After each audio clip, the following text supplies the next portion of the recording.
All right, everyone, we are in a treat. We are in for a treat this week with Father's Friday. Welcome. I'm your host, Brian Anderson, and this is my good friend, Emiliano. This is Father's Friday, a weekly newsletter and conversation to help all of our members disconnect from work and reconnect with our families.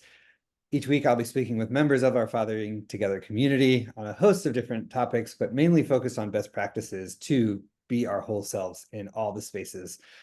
Plus fun facts, stories, maybe some bad dad jokes or cringeworthy, who knows, depends on what comes our way. But today I've got Emiliano Diaz de Leon with us. He is formerly the TAASA Men's Engagement Specialist, working to end violence against women and boys, and all of us need to just end violence. And he's doing his part to be a great community leader and builder, victim advocate, and prevention educator, as well as being an amazing dad and husband. So without further ado, welcome, Emiliano. Thanks for being here. Thank you, Brian. So happy to be with you this morning. Yeah, it's been quite some time, so it's exciting to kind of hear where you're at with some of these.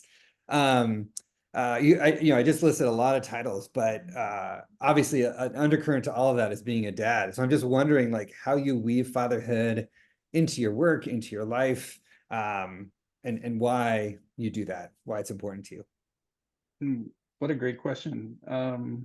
Yeah, I mean everything that I do, or that I've done in terms of this work has been about creating a better world for our children. And this was before we had children. And I think ultimately creating the kind of world that I wanted for myself when I was a kid. So I grew up fatherless and was raised by a single mom. And so I really wanted to create a world where children didn't have to experience that fatherlessness or experience violence, right? And so part of my story is I'm a survivor of family violence. And so it's ultimately what brought me to the work is creating a world where violence didn't exist in the home. And especially for, my partner and, my family, I wanted to break that cycle. And so ultimately that's what led me to the work. And I think it's why I continue to do the work, is really to ensure that my son never experiences the things that I did, but also grows up to be a healthy man in all of its forms, right? And has Sure. healthy relationships with the people in his lives. Those were really absent because I didn't necessarily have the role models or learn lessons early on about how uh, to be healthy Yeah. and to be nonviolent. And so I think um, you know my kiddo who's 14 um, has the skills that I never had when I was a 14-year-old. I mean, he blows me away every day in terms of the lessons that he's learning and how he's applied them to his life. But he is such a intelligent, dynamic, charismatic young man. I mean, it's just like, yeah, he just surprises me every day in terms of Yeah. the conversations that we have, the depthness of his thoughts, and uh, you know, and his passion for the things that he's really into, right? So I think I should give you a warning that if you hear any yelling, it's from my son and my wife watching soccer this morning. So Ah, he's very passionate about soccer. He's an amazing soccer player, and of course, these are all things that I didn't get to share with a father growing yeah. up. Yeah. Yeah. That I didn't get to experience myself, and I have an amazing partner who's just an amazing wife and mother and educator. I mean, it's just like I couldn't ask for more. So that's the kind of that's what, not just what I want for myself, but I want for other men. Yeah. I want them to have that kind of life. I want them to create that kind of world for themselves, their partners, and their children. So yeah, if I can contribute to that, I mean, that's that's pretty amazing. Yeah. Yeah. So before we dive into the rest of my questions that I sent you, like, can you maybe share a little bit about what does a men's engagement specialist do, especially in your Yeah. area? And I know this, but and I've had similar work to yours where you deal with a lot of heavy stuff, right? And Yeah. so how do you both bring your whole self into all the realms you exhibit, right? At home with your parent or with your child and then in the workspace, but also how do you keep that separation so that you don't carry Mm. the stress, right, of the work you're doing into the relationship you have with your son or your wife for that Yeah. matter? Yeah. Yeah. I mean, I think a lot of men, I think, can relate to that in terms of the any type of work that they do outside of the home. But I think when specifically you are working, I have worked my entire life in the realm of sexual violence, domestic violence, dating violence, etc. Right? I think that sort of, and then have experienced that trauma yourself.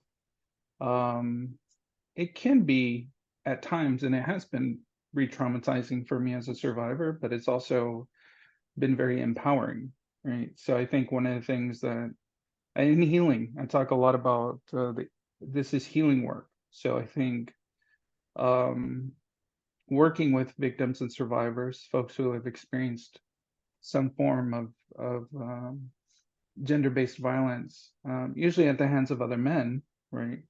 Um,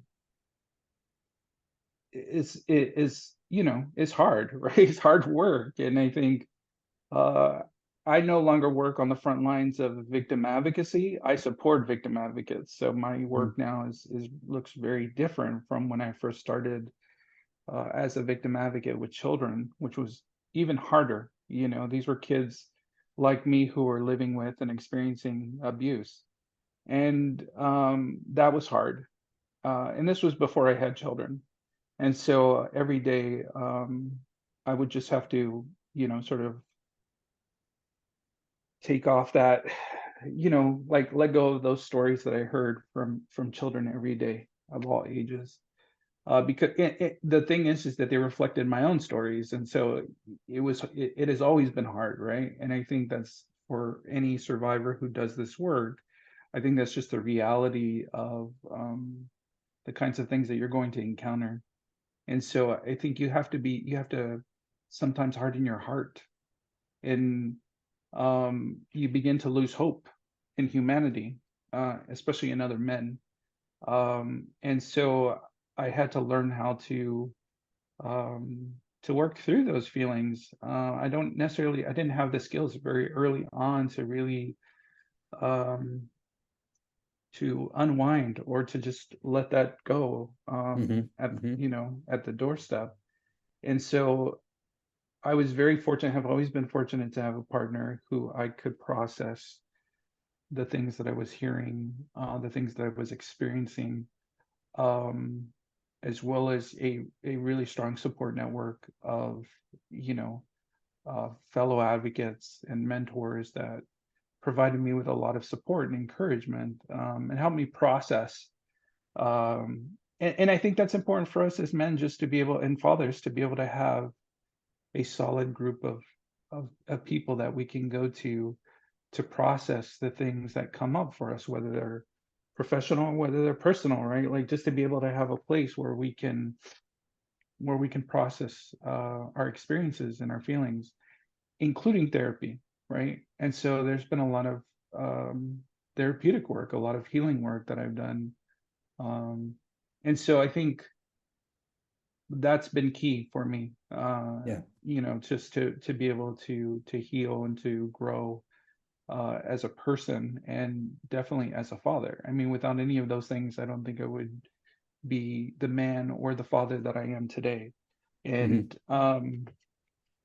it hasn't been easy, and it's Yeah. been I made plenty of mistakes, and I carry a lot of pain, not just my own pain, but I think the pain of a lot of other people. Right? I think it's in my nature as a social worker, to empathize with people. Right? It's one of those things that I think I just can't completely strip from my soul. Yeah. It's a part of who I am, but I think without those without caring for myself physically, mentally, spiritually, um, I, yeah, I wouldn't be here today. So I Yeah. think those skills are really important. I think for all men, and especially for fathers that do hard work, whatever that work is, right? It's going to be Yeah. difficult, but I think Yeah. just having those support systems in place, um, can make a real difference. And if, you know,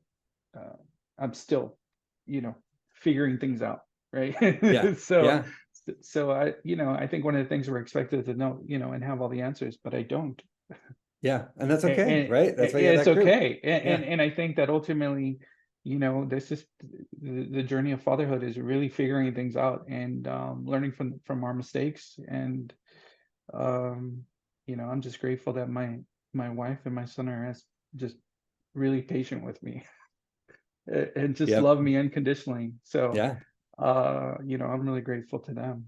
Awesome.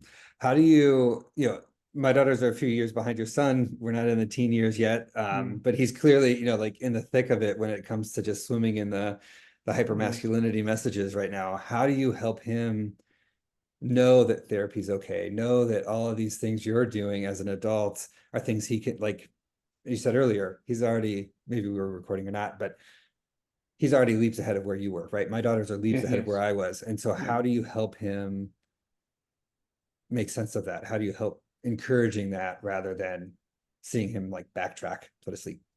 Yeah. No, it's a good question. I think we have a lot of yes, it gets harder to sit down and have serious conversations. He's very funny. He's funnier Yeah, than me for sure when I was his age. So he likes to joke about things, especially serious things, and I understand. I mean, they're difficult to talk about, and they clearly make him uncomfortable. But I think both me and Cynthia, uh, my wife, have those conversations with him all the time. Right? Like they're ongoing. They come up at like whenever we actually are have him, for a little while, whether it's in the car or whether he's, we're doing something together, where we're watching something together.